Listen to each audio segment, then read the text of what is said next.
Good evening. You're on Visual Radio. Hello? Oh. Hey, John. No, it's John Phil calling. How are you? What? Can you hear me okay? Second here. Oh, great. Yeah. Hey, guys in the production room, I'm getting a little echo in here.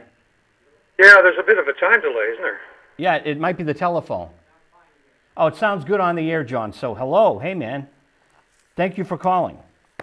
I appreciate the opportunity to say hi, Joe. The Winchester Star, the local paper, I just emailed you. They printed an article. Oh, really? Yeah, so they have a picture of Janis and a little talk with you. Me and you. But, man, it was 42 years ago. Can you believe that? Yesterday. 42 or 43 now? 69, right?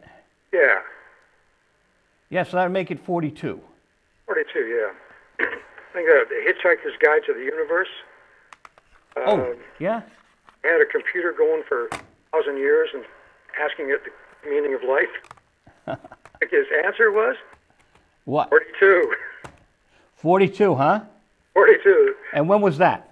That was the result of The Hitchhiker's Guide to the Galaxy. Oh. Yeah. So I guess we're on the right track here anyway. So Sony sent you the Woodstock box, right? Yes, I did receive that. And I'm very impressed with it. But, you know, I listened to it with a critic's ear. And the mix they did of it is a lot more toned down for the older set than the bootleg, which is off the soundboard, and which is manic. It's just a manic, outrageous rock concert. And the Sony re-release is more smoothed out. Well, I guess they'd have all the technology trying to clean it up, I guess. I don't know. Right, but in Summertime, there was this amazing fight between probably your guitar and the keyboard. It just sounds, it sizzles on the bootleg, and in this, it's a lot more subdued. Even though you guys are still wailing, you know, they space it out, and it's cool. For my older ears, it works. Well, maybe there were different sources, Joe. Maybe one was a soundboard, maybe a 16-track or something like that, and the other was just a 4-track. Who knows what kind of mix they had for each one. Right. Those boots are usually a 2-track soundboard that someone kind of, you know, rifled and put out on the market. They had clearly they had the huge Woodstock 16-track, I guess it was. Oh, yeah, they would have had that. But, well, it doesn't really matter. If you compare past all the noise and the disparities in the mix, and you just listen to the music. Oh, yeah, and I do. I just think it's a tremendous performance from all of you. And I've said it before, your band and the Rock and Roll Animal band that Lou Reed and Alice Cooper used, two of the premier bands of the well, for your band it was the late 60s, early 70s. And for Rock and Roll Animal band it was the early 70s. But two just tremendous bands with great musicians. Yeah, well, I really, that was only my third job with Janis. The third time I had ever performed with her was Woodstock. What was the first performance? I do believe it was the Dick Cavett show. And then there was a Forest Hills concert, the tennis stadium there. And then there was, that was the only one I played with Sam Andrews. And Sam says hello to you, a big warm hello, he loves you. I love that picture Sam sent me. Thank him very much for me, will you? Somebody snapped a very grainy photo of him and I on stage together at Forest Hills, and Sam sent it to me. I think that's wonderful. Did he mail it to you? Yeah, he emailed it to me. This oh. I have of us together on stage.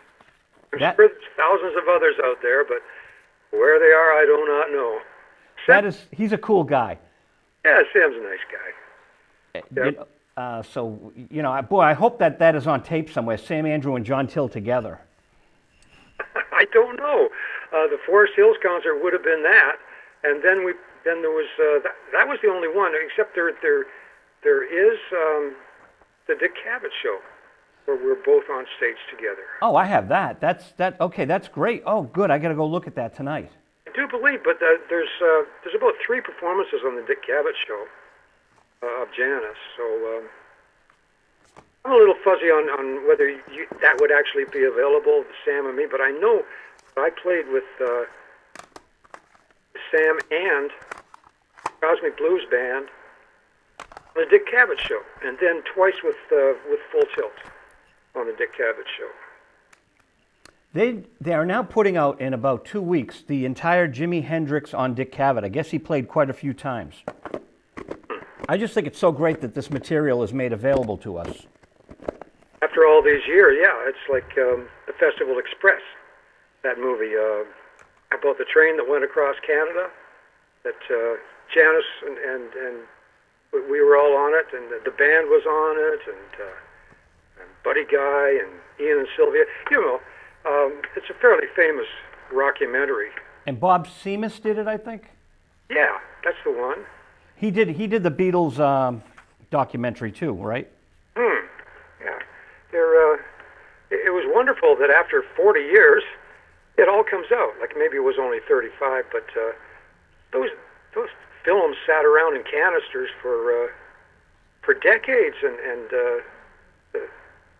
it finally hit the streets, and nobody ever expected it. You just never know, do you? Was it you who told me that the canisters were used as hockey goals? Yeah. You told me that as kids they used to stack them up and use them as hockey goals. They fired the puck between these stacks of canisters, or big aluminum canisters of film, not knowing what was in them or whether it had any meaning at all. But apparently they dragged it around from one location to another as the household moved from one place to another, and those canisters came with them. And eventually it got turned into a movie. Now apparently there's many more hours of stuff available, but I from that tour.